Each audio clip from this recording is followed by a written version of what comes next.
तर potato fries सगळ्यांनीच खाल्ले असतील, पण आज मी तुमच्यासोबत शेअर करते दुधीचे फ्राईज। तर वेळ न घालवता आपण रेसिपीला सुरुवात करूया। खूपच टेस्टी बनतात। तुम्हाला नक्कीच आवडेल ही रेसिपी। आवडली तर नक्कीच लाईक करा, शेअर करा, सबस्क्राइब करा आणि कमेंट करून मला नक्कीच सांगा। सगळ्यात आधी घेतली आहे दुधी, ज्याला तुम्ही हिंदीमध्ये लौकी असं म्हणतात, कारण हिंदी व्ह्यूअर्स पण आहेत त्यांच्यासाठी म्हणून मी सांगते। तर त्याचे सगळ्यात आधी सोलटे काढून घेतले। सोलटे काढून झाल्यावर जो मधला सफेद भाग आहे तो वेगळा काढून घेतला आणि जो ग्रीन भाग आहे तो वेगळा काढून घेतलाय। याला फ्राईजच्या आकारात कट करून घेतलाय।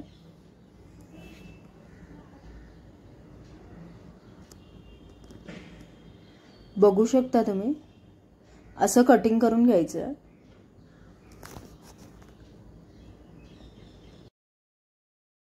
दोन्ही भाग मी वेगळे वेगळे करून ठेवले। इथे हा सफेद भाग मी पाण्यात ठेवलाय जेणेकरून तो काळा होणार नाही, कारण दुधी लवकर काळी होते। आणि हा भाग मी 10 ते 15 मिनिटांसाठी शिजायला ठेवलाय। तुम्ही बघू शकता हा भाग शिजून झालाय, 15 मिनिट झाले। याच्यात थोडे फ्राईज टाकलेत आणि याच्यात थोडे फ्राईज टाकलेत शिजलेले। आता जे मसाला फ्राईज आहेत त्याला आपण मसाला लावूया। तर सगळ्यात आधी इथे घेतलंय अरारोट, थोडंसं अद्रक लसणाची पेस्ट, कोथिंबीर, मिरची, मीठ, हळद आणि चिली फ्लेक्स। तर या फ्राईजला आपण मसाले लावूया। अद्रक लसणाची पेस्ट, हळद, मिरची, चिली फ्लेक्स, मीठ चवीनुसार, कोथिंबीर थोडीशी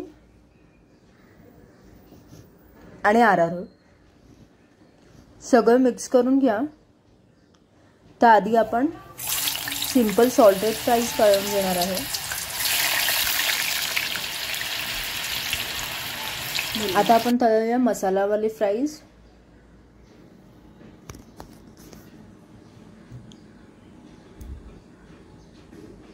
डीप फ्राय करून घ्यायचे।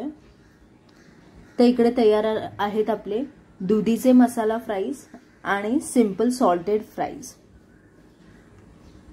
तुम्ही ही नक्कीच रेसिपी ट्राय करा, स्पेशली तुमच्या मुलांना खूप आवडेल। आवडली तर नक्कीच सबस्क्राइब करा। Thanks for watching guys, like, share and subscribe.